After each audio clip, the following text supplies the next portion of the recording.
the announcements later. The main announcement is not yet there. Amen. Let's stand up on our feet. Let's just lift up our hands to God. Let us thank God for this beautiful day that He has made. We shall rejoice and be glad in it. We shall rejoice and be glad in it. We shall rejoice and be glad in it. Let's go full time. Say, Father, speak to me. Lord, I'm here for you. Lord, I'm here for you. Lord, I'm here for you. Open my eyes of understanding. Open my ears to hear. Grant unto me a spirit of wisdom. As your word comes, Father, speak to me. Minister to my need. Minister to that which I will do. Cause me to see things I've not seen before. Cause me to even see and do things that 10 years time I've not recovered from. Greater things of your majesty. In Jesus' mighty name we pray. With joy in our heart, let's receive the ministry of Apostle Humphrey Ofuseni. Hello. Hallelujah.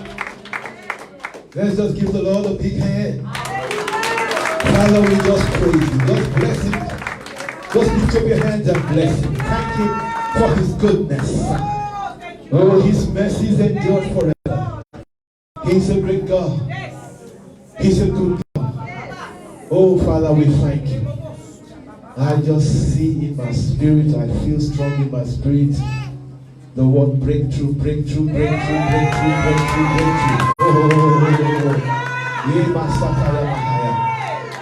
Oh, favor. Blessing. There's an outpouring of his goodness.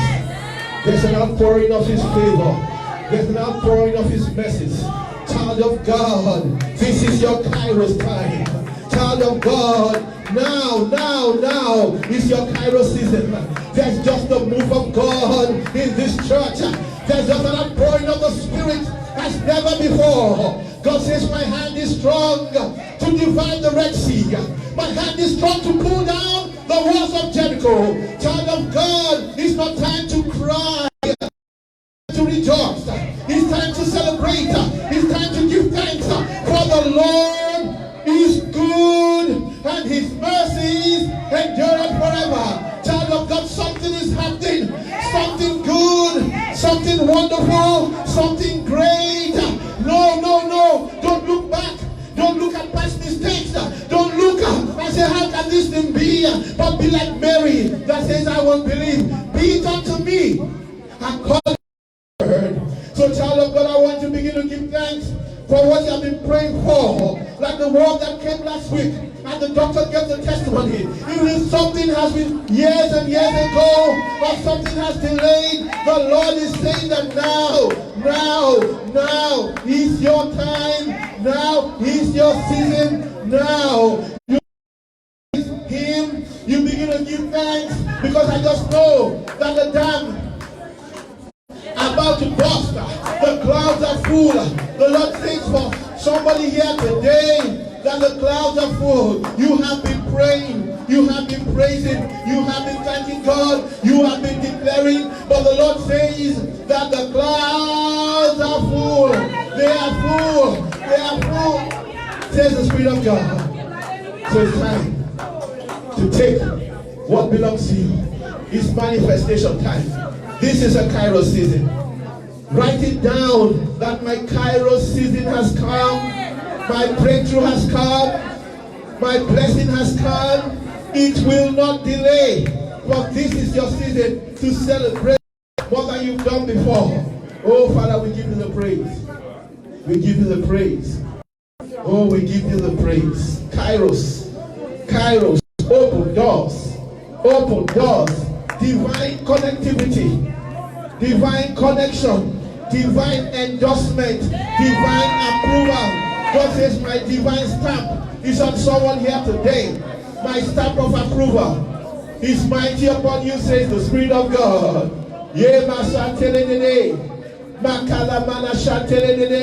Satan thought that the gates of hell has been closed to Jesus Christ. He thought that those gates have never been opened.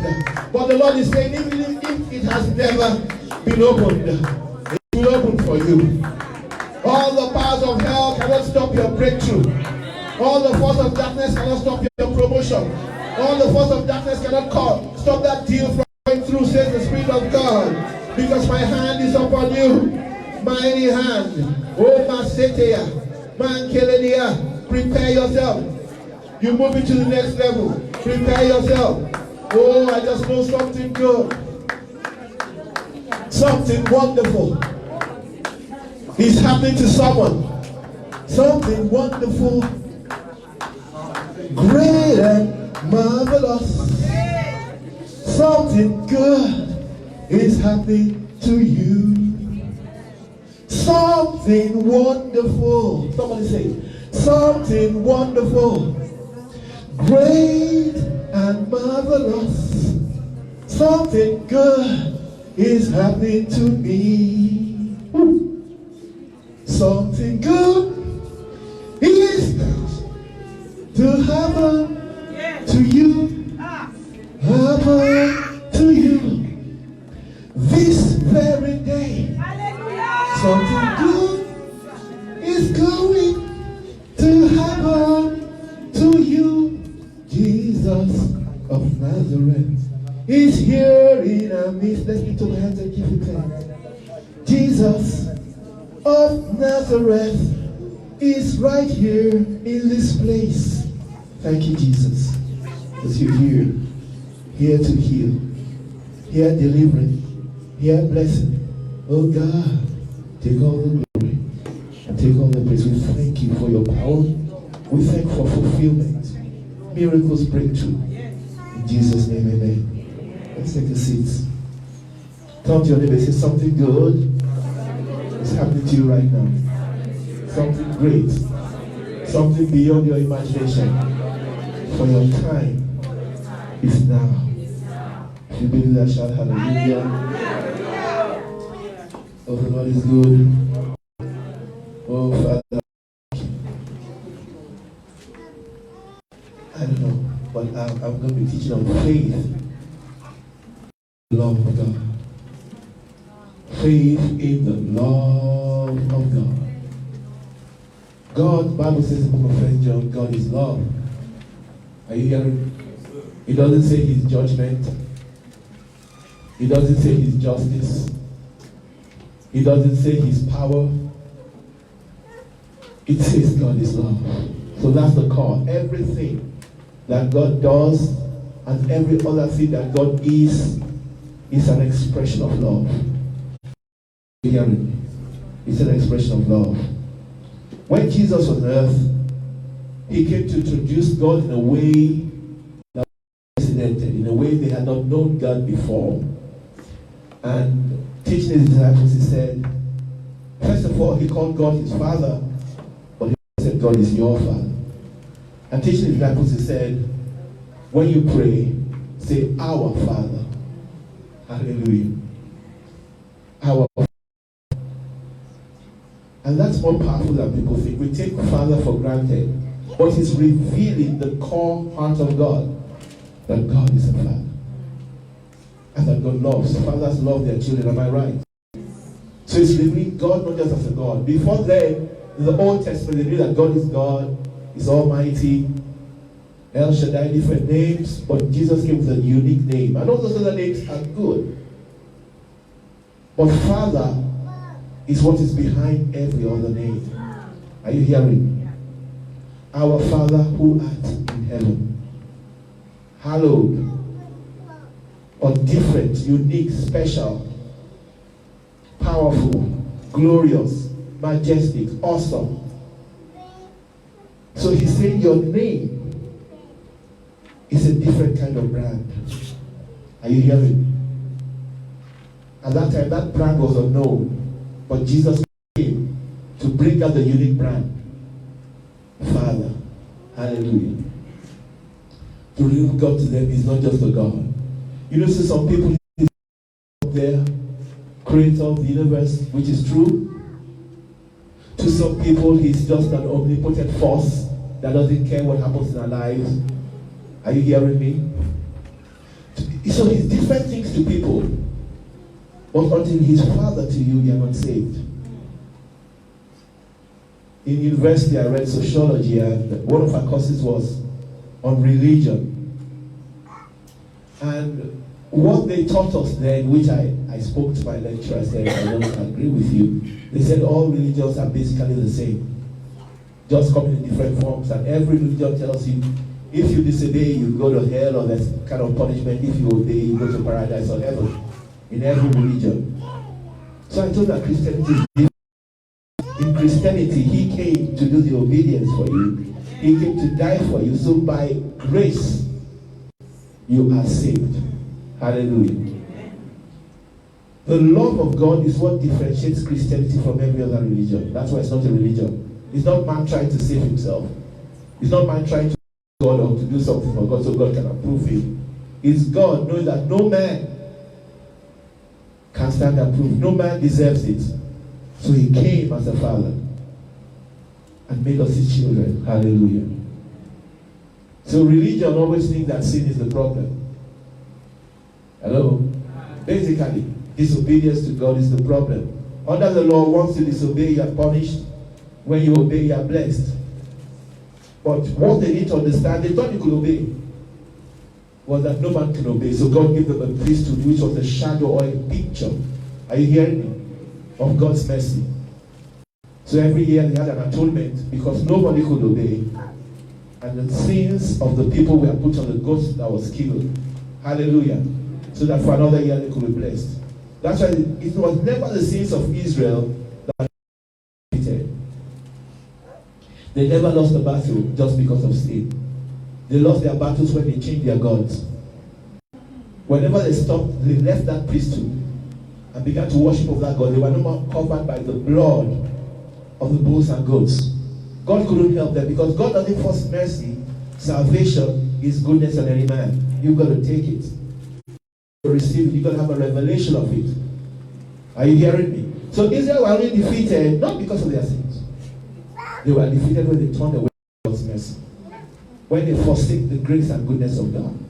When they forsake that priesthood was given as mercy. And that's why the mercy seat in the Ark of the Covenant, inside the Ark was the book of the law, those 12 tablets. And on top of it was the mercy seat, which shows that mercy triumphs over judgment, which shows that mercy was above judgment. And anytime the blood was shed on that mercy seat, God forgave them. Hallelujah. So the commandments and justice were covered by mercy. Hallelujah. I want to say something important at this point. God knew man will sin. God knew all the atrocities man will do, and yet God created man. If we read the book of Ephesians 1, it keeps on talking of before the foundation of the earth, he predestined us to adoption as sons. So we see the heart of love, that God loved us before he created heaven and earth, before he created angels. He loved us so much. And all the mankind sin did not stop God from loving us. Sin has never stopped the love of God. In Romans 5 it says, where sin abounds, where there is more sin, what you expect, there should be more judgment, more punishment. When you say where sin abounded, grace superabounded. Not just multiplied, not just double. I hear you. So the darker it is, the more God shines. Now Paul was accused that, so he said, let us sin more so God will shine more. He said, no, God forbid. But how can you, who have died to sin? You see, religion used to focus on what you need to do. You need to be holier. You need to obey God more. You need to seek God more. That's what religion focuses on.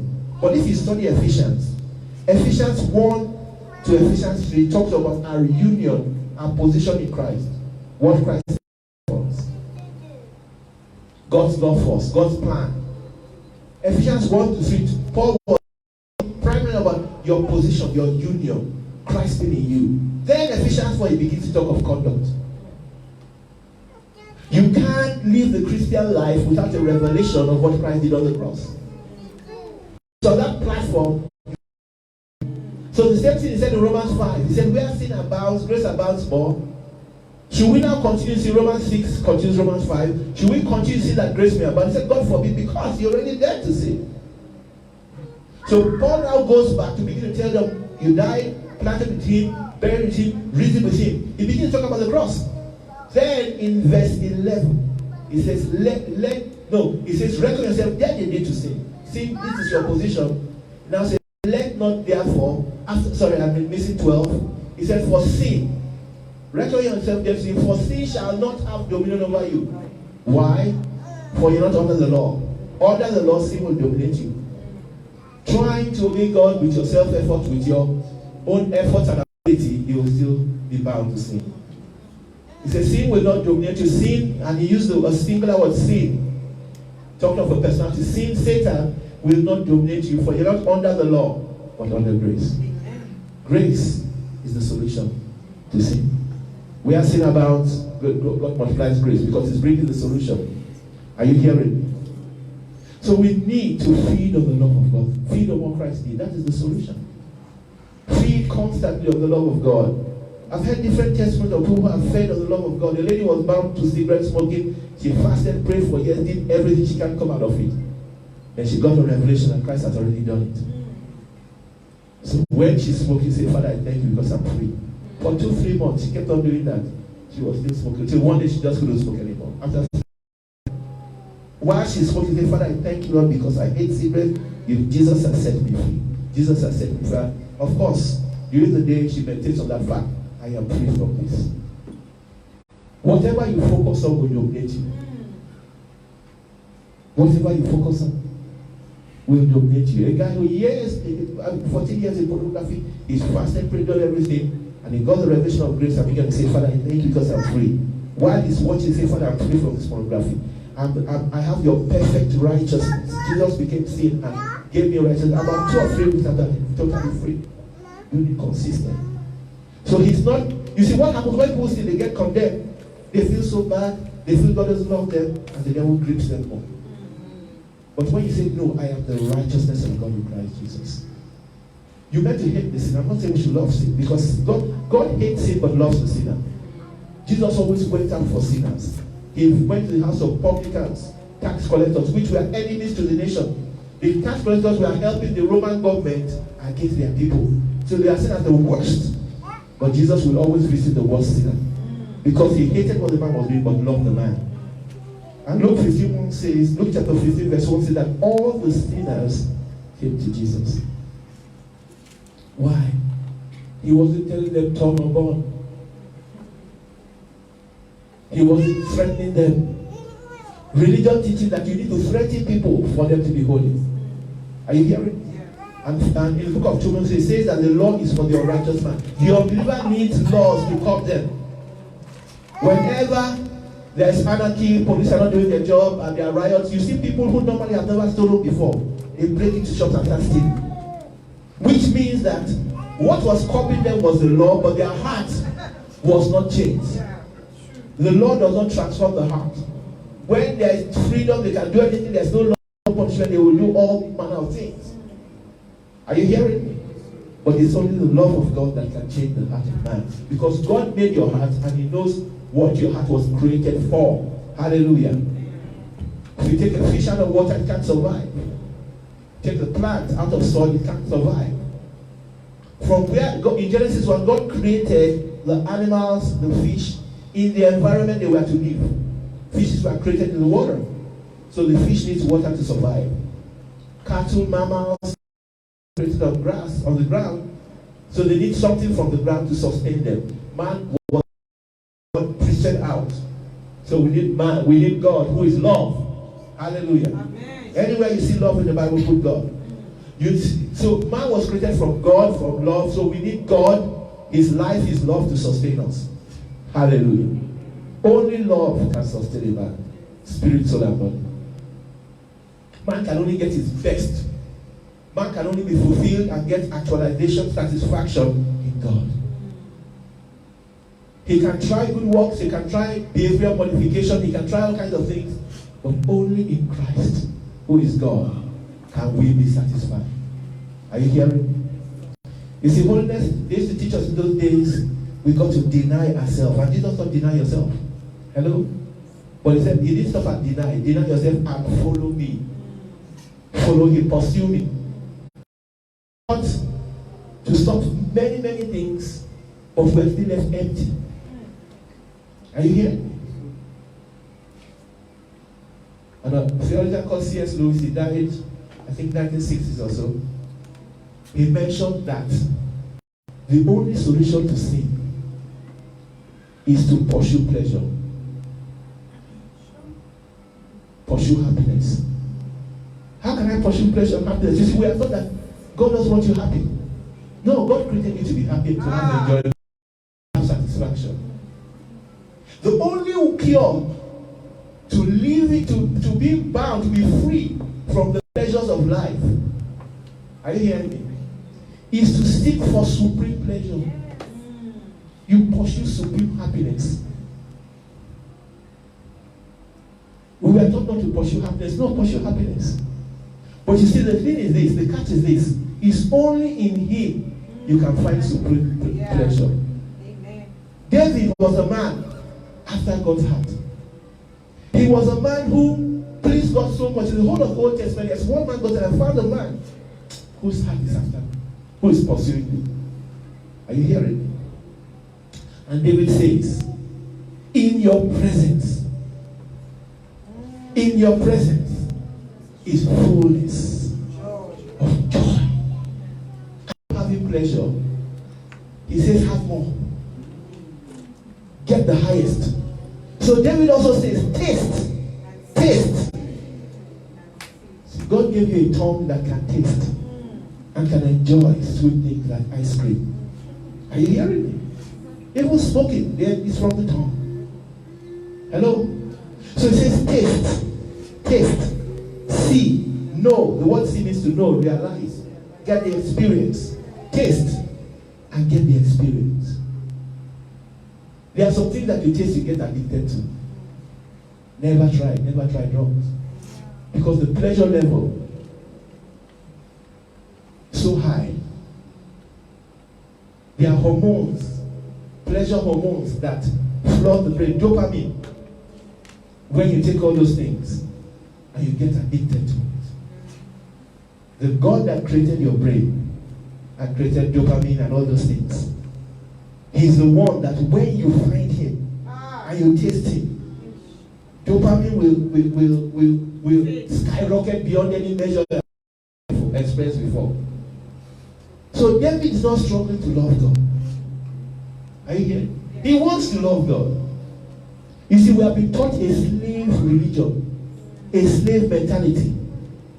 The difference between slave and salary, a slave and a worker, difference. A slave works because if he doesn't, he'll be punished. But you go and work to get a salary, and when your salary comes, you're happy. A slave is never happy. Are you hearing me? And that is what religion is all about. Religion makes man a slave. It's judgment oriented. Fear God. We need to fear God. In Hebrew and in Greek, that word fear has two meanings. One meaning is fear of death or rattlesnake or something dangerous. And the second meaning is reverence, reverential awe. Hallelujah. The only way we can know which meaning is being used when the Bible says we should fear God is by how the word is used. Judges chapter 6, God told them that you should not fear other gods. So what he's saying, you should not worship other gods, reverence other gods, regard other gods. Hallelujah. And when Jesus was defining fear of God, when Satan tempted him that if you bow before me, I'll give you the whole world, he said, it is written, thou shalt worship and only him shall thou serve. He was quoting Deuteronomy 6:13 and Deuteronomy 10:20, which says, thou shalt fear the Lord thy God and only him shall thou serve. And he changed the word fear and used proskuneo, which is worship. Hallelujah. He didn't even use phobia, or which it can be translated fear of danger or worship or reverence. He redefined. He's trying to say that Hebrew word, the real, this is has 2 meanings like I mentioned. Really, it's fear in the Old Testament is worship. Hallelujah. So God hasn't called us to fear him, to be afraid he'll kill you. If you don't obey me, have a sickness. Lose your job. Car accident. Your children fall sick. So that's the kind of way religion and ultimately hellfire. You know, God never threatened Abraham all through his life. God always says, follow me, I'll bless you. Follow me, I'll make you great. So Abraham wasn't a holy man. I've been meditating upon it. Because if they come to you with a scheme and they tell you that in 6 months, just put any amount you put, it will multiply by 10. The only reason you will not agree to do that is because you doubt it. Hello? Yes. If you doubt it, you will not put your money down. If you believe it, whether it's true or false, people are putting their money into MMM and all kinds of things. The difference between you that doesn't put it and those that put down their money, because there's no job you do, you get it, and you're not working. The only difference is whether you believe. Are you hearing me? You don't have to be born again. You don't have to know God. You don't have to be a nice person. Hello? You don't know whether you are. If you believe that when you put that money, in 1 month, it will be times 6, you will do it. Why are you suffering? Everybody wants to make money, don't you? Hello? Whether you're a Christian, non-Christian, pastor, apostle, prophet, band member, choir leader, atheist, if you believe that you invest 10,000 rand, it will become 100,000 a month, you will put that money. If you have 100,000, you put the money and get your 1 million, true or false? So when Abraham followed God, it's not because he was foolish. The only reason he followed God, God said, if you follow me, I'll make you great, I'll make a great nation. You want children, I'll give you children, I'll make a great nation. Everything he wanted was what God offered. And the reason why he went was he believed.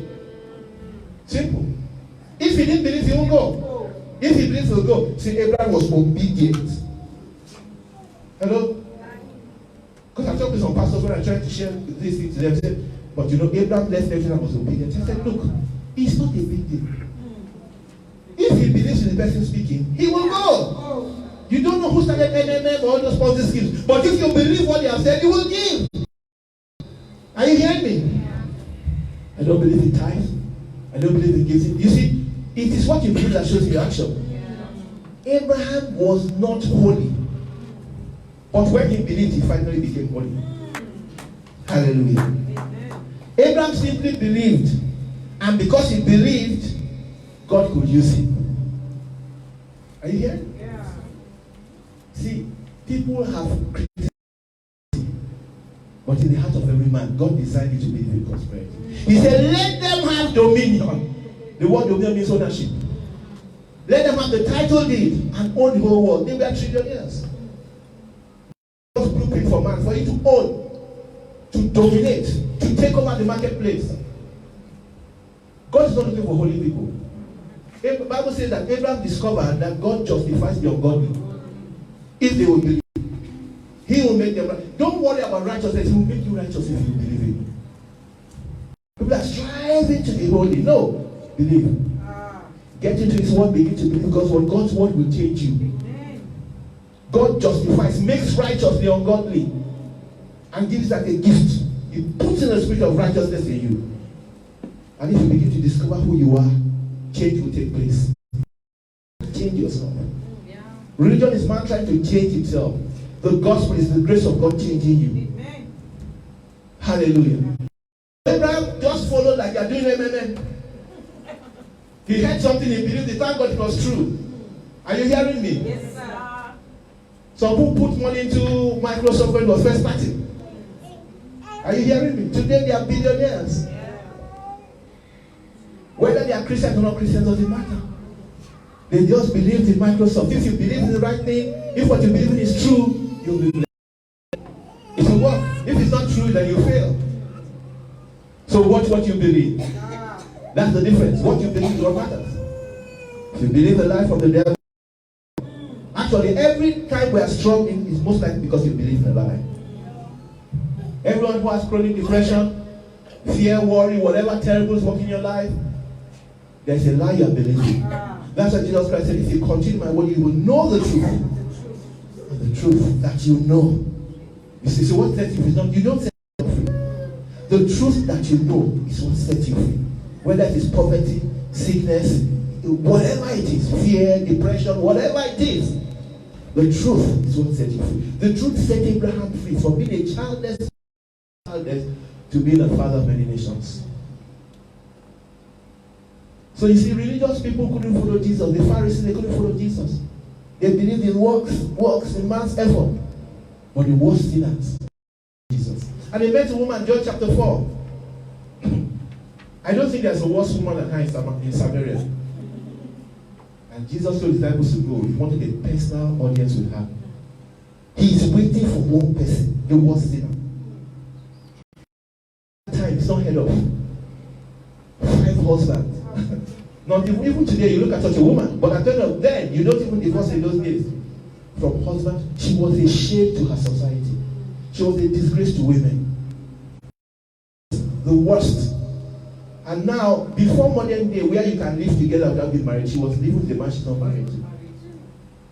I mean, she has gone beyond. But that's the one Jesus was looking for. That is who she was looking for. Why?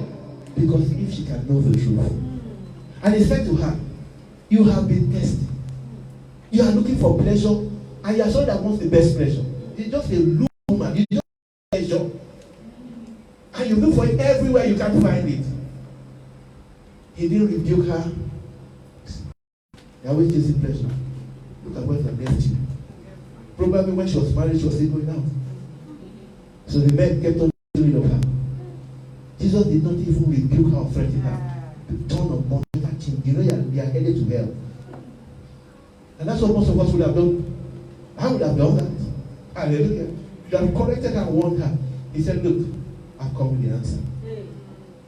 I have water that if you drink it, the pleasure in it is so much, it's supreme. It's so sweet that you won't like Coca-Cola anymore. Are you hearing me? Yes, this one is sweeter than Coke. So you see, God comes with offers in the New Testament, not with threats. He comes with very good deals. He comes to if you can know me, if you can fellowship with me, if you can discover my love, my, you will get supreme pleasure. And what I like about this pleasure is not like those drugs. This pleasure has results. It will bring you peace, joy, faith, success, healing. This thing I have brought for you, hallelujah, answers every problem. In those days, some people come with drugs. That this drug kills all. We know there's no physical drug that kills all. But I'll tell you, there's someone that kills all. Hallelujah. There's religion will tell you, well, we should seek the just Jesus and don't bother about material things. No. This one carries with it the material things. Amen. Are you hearing? Yes, sir. Solomon asked for wisdom, spiritual. God said, yes, you asked for the spiritual, but I want to add to it. You will be the richest ever, king ever. Solomon did not even ask for money. And so, well, someone said that, well, that's what we are teaching now. Stop seeking money, just seek only God. But those that followed Jesus, what did he say to them? He said, whatsoever things you desire, mark them prepare. Whatever you desire, believe you receive. He said, ask and shall receive. He taught them to ask. With the false prosperity gospel, it's money. Seeking God is zero. How rich you are is what counts. The balance is this: you seek God and you also have the money. You obey God, you know that it pays to obey God. Anything He tells you is for your benefit.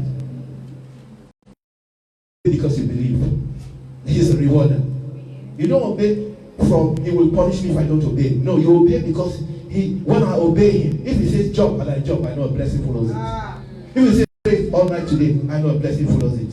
If He says just rest and relax me, I know a blessing follows it. If He says tithe, I know a blessing follows me. If He says give thanks, I know a blessing follows me. See, so when you are following God from religion, you are following God like you are a slave master. The one ready to punish you anytime. He's just looking for your faults. He's looking for how to. He doesn't like you. He's looking for how to punish you. You know that in those days, when you want to, a lecturer wants to punish a student, you give them an assignment you know they cannot do, so you can fail them. Are you hearing? That's the way some people see God. But we're going to see God like a loving Father. That's all that cares for us. God once showed me a vision. I saw somebody, a father, with a child. And every time the child falls down, teaching the child to walk, he smiles and says, you can do it, you can do it. Never shouting on the child, you can do it, keep at it, keep at it. That's how God is. He knows what the flesh can do. He knows that sin is like drugs, or sin is addictive. But he has it greater for you. It is going to be easy to live when you see his goodness. That's why the Bible doesn't say it's the wrath of God that leads to repentance. Romans 2:2, it says the goodness of God. Leadeth men, it will change your heart. So it's kind of like you feed on the love of God. Feed constantly on how God loves you. It says the Lord is my shepherd, I will not want. I won't lack, I won't want. The reason why, even the fertilizer for sin, what makes people sin is a sense of lack, a sense of inadequacy, a sense of not having. And that's what the devil did to Eve. Look, you don't have it. You are not like God. Something is missing. But if you take this fruit, you lack something. You see, if she had a sense of completeness, that temptation would not be involved. A sense of lack, that's the root of all things. A sense of inadequacy, a sense of sin, a sense that God doesn't really love me. So that's why she could consider the fruit, because already the devil just laid the foundation by giving her a sense of lack. That's why we have more churches in Nigeria, in South Africa, than Finland, than Holland, than many of those countries. Many of them are atheists, but they are not corrupt. Because there is social welfare. The government provides for them. So there is no sense of lack. So the temptation, you go to London, you walk at night, you go take a train at night, you're not even afraid you'll be mobbed or attacked. But there are places in Africa, dare not go at night, wear your loaded or wear your designer suit. Even South Africa. Afternoon. There are places you can't go to. Why? Because their people are hungry. They have so much lack and poverty. I read sociology. And places where there's a lot of dysfunctional families, which comes from not being loved, lack of love. Yeah. They grow up criminals, they grow up bitter, lack of self-esteem, lack of love, and lack of money makes people steal. And even those who have made so much billions and their power, because there is a poverty mentality. Yeah. So no matter how much money they have, they'll steal and steal and steal. So the root is not able to be good. We can preach as many sermons as we like on holiness. We have more religion in Africa, and yet we have more corruption and more sin. Why? They are not dealing with the roots. The message they need is to get people to know who they are. Get people to know God's love. That's what Jesus did to that woman at the well. When she discovered the love of God, she discovered that immediately she was changed. She went out. The one who was hiding. Women don't go to fetch water alone. But she'll go in the afternoon when the other women are not there. Because she had a sense of shame. A sense of inadequacy. So she'll hide. And she was still in her sin. I know she didn't want to be in sin. Because I see the response. I perceive you as a prophet. And a prophet can love me, can talk with me. Samaritans, compared to Jews, had a sense of inadequacy because they are seen by sinful, unholy. People have departed from the true God, who have a corrupted form of religion. So Jews don't talk to Samaritans. And a prophet was talking to her. How will she have felt? And the prophet says, God loves you. And God has a solution for you. Her mentality changed immediately. She went out in public and began to preach and brought a whole city. She brought revival. Nobody in the Gospels brought a whole city to Jesus. But when a sinner discovered God's righteousness, when a sinner discovered God's love, when a sinner saw that God has something better for me, she was changed. Are you hearing? Hallelujah. She saw the goodness of God. She didn't test anymore because she has tasted the love of God. Hallelujah. Bible says in Colossians chapter 2, verse 9, that in him dwells the fullness of the Godhead bodily.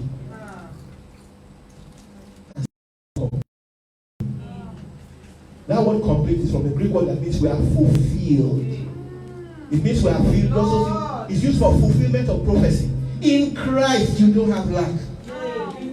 In Christ, you don't have any sense of sin, weakness, condemnation. Even you look at yourself imperfect, God sees you perfect. When God sees you, sees Jesus. He treats you like you are Jesus. He hears you like it's Jesus praying. You got to see yourself in that light. In Christ, every prophetic word is fulfilled.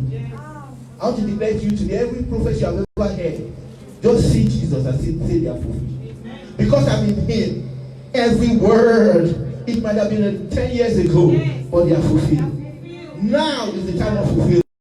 See yourself as fulfilled, lacking nothing. The Hebrew word shalom means nothing missing, nothing broken. We need to have a sense that I don't lack anything. I have all things because I have Jesus. That's why he has blessed us with every spiritual blessing. Is it faith? You've got it. Is it joy? You've got it. Is it peace? You've got it. Is it wisdom? You've got it. Is it favor? You've got it in abundance. Got to change the way you think. The only way the devil wins is by wrong thinking. Yeah. The attack of the devil is anytime you are thinking down, say no. You say there's something you are telling the devil the opposite. The devil says I'm weak. I say no, I'm strong. The devil says yeah. Even if my heart is beating, I like to repeat this.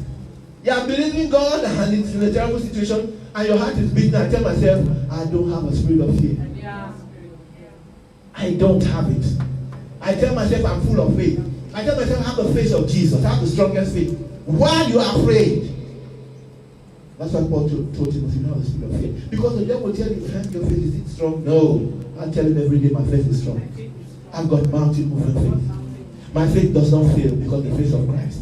I'm God's righteousness. He credited everything bad about me on Jesus. And everything good Jesus had, he put into my account. I don't lack anything. I'm more than a conqueror. I'm a winner.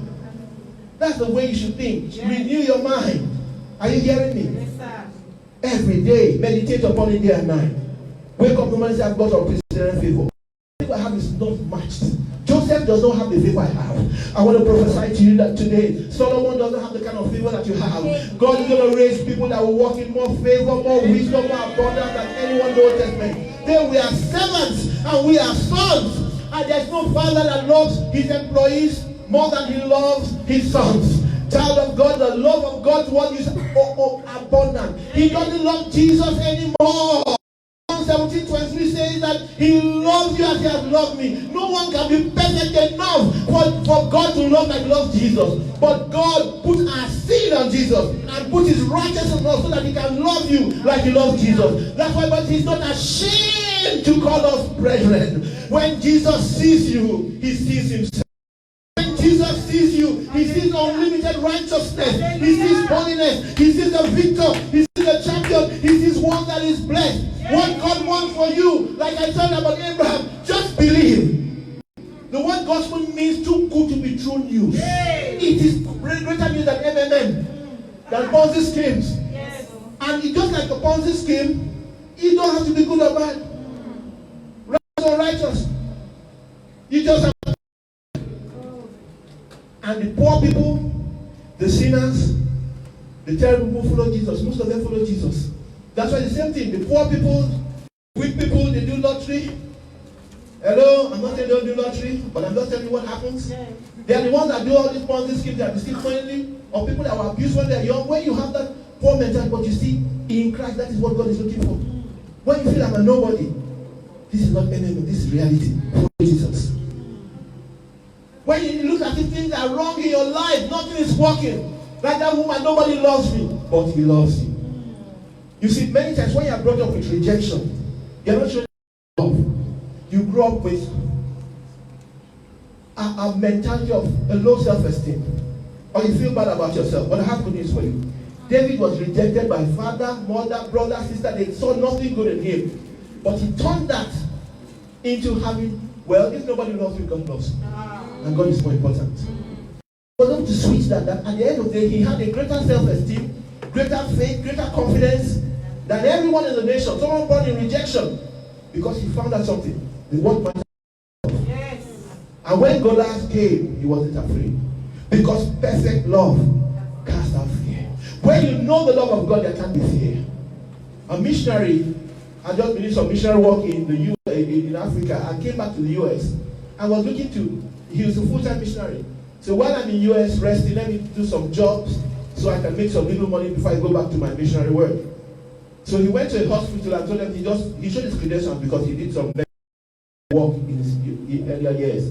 So he said, I just need some work to do. So he said, okay, they sent him to the asylum where they have the worst cases, people who are violent.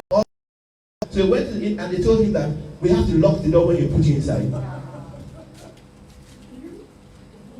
But if you have any problem, cry out, we'll come and help you out. He got inside, the place was packed, over 50 people, excrement, feces on the floor, stinking, dirty, and people were behaving. You know how mad people behave? He was scared. Then he said, Lord, what do I do? Not just sit down. I'm with you. I'm with you. God is always with you. God comforted with you. He sat down on the floor. The Lord said, sing this song. Jesus loves me, this I know, for the Bible tells me so. So he began to sing the song, and he was able to stay 3 hours. Nobody touched him and all that. Another 2-3 days he was going there. He was meant to just spend an hour, then they'll pay him some remuneration. But he ended up spending longer, and they were happy with him. After 3 or 4 days, a black lady who had a wonderful voice sat down beside him, and black Americans can sing. And she began to sing. Then another patient joined. Before you know, all the patients. Then after about 2 months, 3 months, they discovered that all of 95% of them were discharged totally, and 5% were taken for a better world. That asylum, that part of the hospital was emptied. Just love, just people, God's love delivered them because perfect love.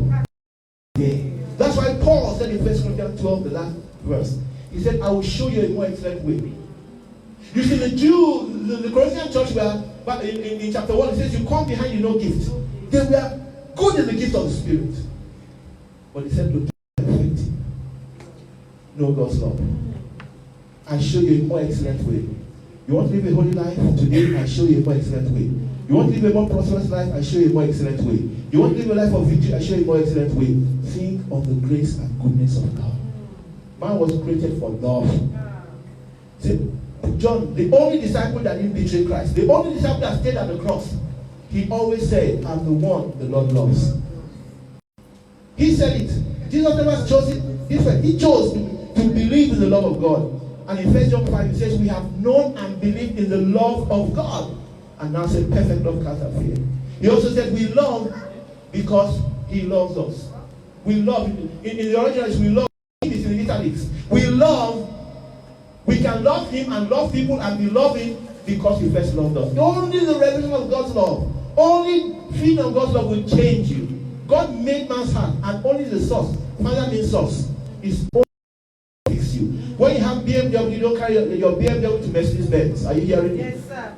You don't carry your Benz to Toyota.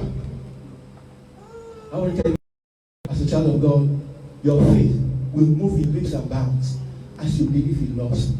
The devil always said that God will do it. I'd like to say something. Abraham came to a point after 25 years, no child. Genesis 17, they had given up. God still give you a child, his name will be Isaac. Abraham fell on the ground and laughed. Sarah, the next chapter, laughed. But why did they still believe?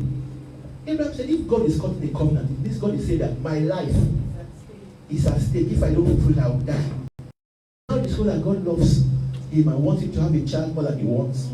That God is going to put everything he has behind my having Isaac. So when God said kill Isaac, he said I will go. He could do the ultimate obedience because he knew that God was committed to bring Isaac back. He wasn't just obeying to obey. So a man who came looking for a Ponzi scheme, looking for a way to become successful, because his parents were idol worshippers. He doesn't know anything. He doesn't know all this holiness that we know. Are you hearing me? Yeah. I mean, this guy that kept on lying. This is my sister. So the point is this: a man who was not holy, believed in a God who is holy and loving, and got to know this God, and without effort became a man that can sacrifice all for God. Why? When you know his love, you become loving. We love because he loved. When you know him, you become like him. See, as you behold his glory, his goodness. Moses said, "Show me my glory." So I'm merciful, kind, and all that. God began to talk about his character. When you know his mercy, his goodness and love, you become merciful. Because you become what you look at. You become what you focus on. You move in the direction of your focus. And I want to tell you today, I submit to you today, God loves you. And I give you, said, the Lord is my shepherd. God knew if he knows me, the love of a shepherd, that he loves me that way, he will love the people. Hallelujah. He will have the right heart.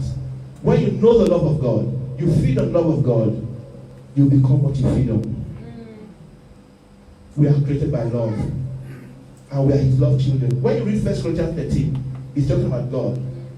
Love is patient. That means God is kind. But he's also talking about you. You are patient, you are kind, but you don't know it yet.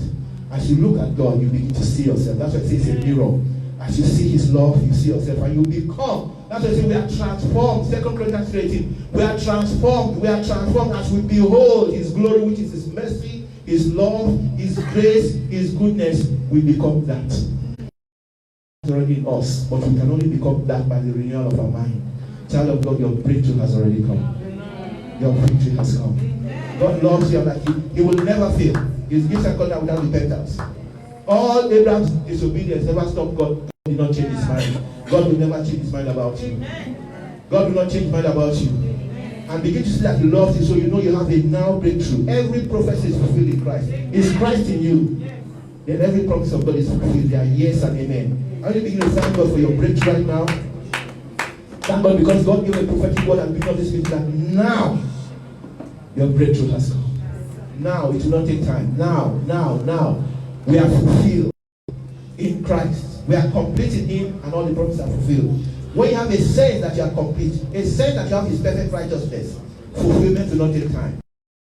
It will take time. Father, I thank for everyone that has heard my voice today. I thank for your power is here. No sickness will stay in anybody. Lay hands on wherever you are hurting. The power of God is present to heal. For the name of Jesus, I command every infirmity to go. I command healing, deliverance. I command also financial breakthrough because you have said it. I say this church experiences financial breakthrough as never before. I declare testimonies that are mind-blowing. Because God loves you, you know you already have it. Give him the praise for it. Thank him. Because now we see testimonies and it is so. Give him all the praise and glory in Jesus' name. Praise the Lord. Hallelujah. Hallelujah. Amen. What a powerful message.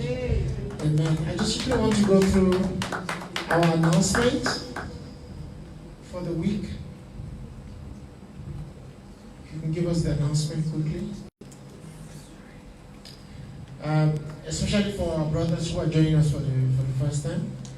On Sundays we have a special celebration service. Which starts at 10 a.m. and ends at 12 noon. We start praying by 9 in the morning. You are encouraged to please join us for that. First Sunday of every month is our Divine Empowerment and Communion service. We had one last week, and it was a powerful time in the presence of God. These are our own cell meetings for the week. On Tuesdays, we meet at Mama Monica's house between 6 p.m. and 7 p.m. in Alex. On Wednesdays here at the church auditorium between 6:30 p.m. and 8 p.m. And then on alternate Fridays, we meet here between 6:30 p.m. and 8 p.m. On Saturdays, 7 a.m. until 8:30 a.m. Please join us for a prayer meeting. Hallelujah. And for the next 3 months, for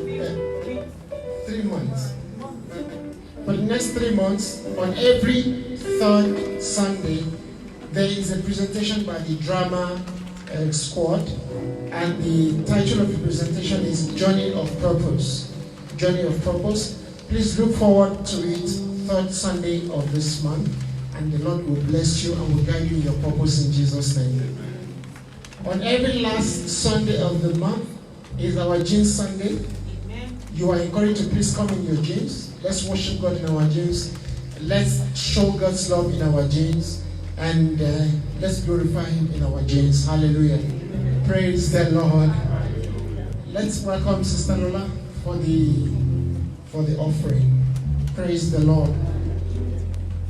Praise the Lord. If you love God, you will give your tithe.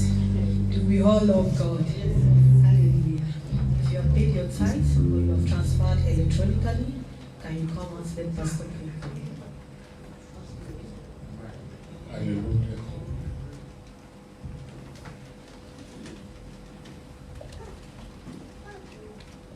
Glory to God. Father, in the name of Jesus, we thank you for the privilege and the opportunity of bringing our tithes. Lord God, you are our Father. As this man takes steps in faith, you will announce him to his work in Jesus' name. That which is done in secret between you and me, you will announce it to his word in the name of Jesus. Heavens are open over you, over the works of your hand, over the fruit of your body. There shall be no abortion of dreams, no abortion of babies. With long life, the Lord has satisfied you and your family and cover you with his whole health in the name of Jesus. Heaven favors you. You are a delightsome ground. Men favor you. Children favor you. Even people that don't like your face, they will give unto you. In the name of Jesus. The blessing of Christ